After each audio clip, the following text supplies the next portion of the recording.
Kids have a bad rap. That's the problem. That's also why I wrote this chapter in part, because, you know, you see this too at a lot of Hollywood depictions of children. It's very rare that you see children portrayed nobly in a Hollywood film. You kind of saw it with Harry Potter. I like that, and that's partly why that was so popular. I mean, those kids had some, you know, there were bad kids and there were good kids and there were heroic kids. Like, they were treated pretty, in some sense, realistically, given that it was such a magical, you know, enterprise.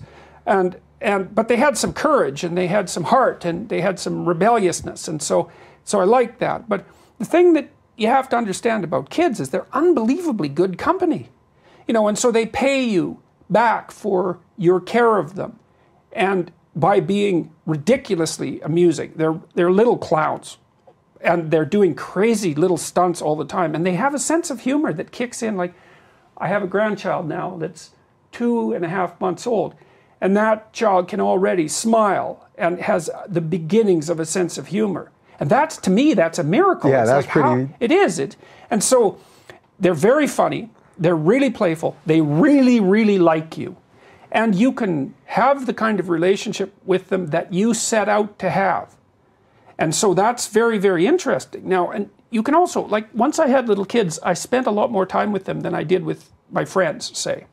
And the reason for that was that I actually found it more enjoyable to do things with little kids than with the adults.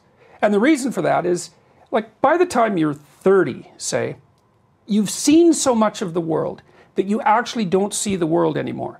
And this is technically true. Like, I'm old, I'm 55. When I walk down the street, there's houses. I don't look at them. I have house icons in my memory, and I just see the house icons.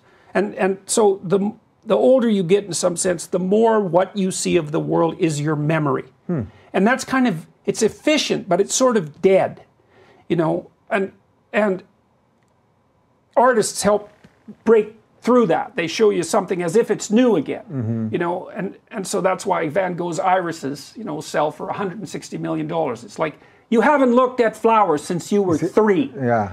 Okay, so the thing that's cool about having a little kid is, everywhere you go, because we're so good at putting ourselves in other people's bodies, the kid revitalizes the world, and the kid's like, oh, I mean, that's what a 2-year-old looks like all the time, right? They're just completely awestruck by everything.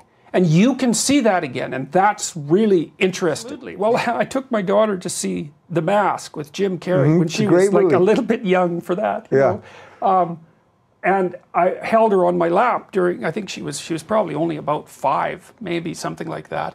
But I took her out one night and we went and saw The Mask, and it's pretty intense, you know? And it was like holding a what would you call, a bundle of electrically charged barbed wire for an hour and a half. She was just like that, and like I said, it was perhaps a bit much for her. But yeah, and then had the knife. It was a whole thing. Yeah, well, yeah, exactly. But I mean, you forget how much impact the world has. And you know, if you bring little kids around old people, you can really see this, because old people will sit around. Like when we first had my daughter, she was the first grandchild on my side. We'd take her up to this lake that I go to see my parents at, way the hell up in northern Alberta, and she was like a little fire. You know how people sit around a fire and look at it, they can't look away? It's because we're all the descendants of the first crazy chimpanzee who couldn't keep his goddamn mitts off the fire, you know?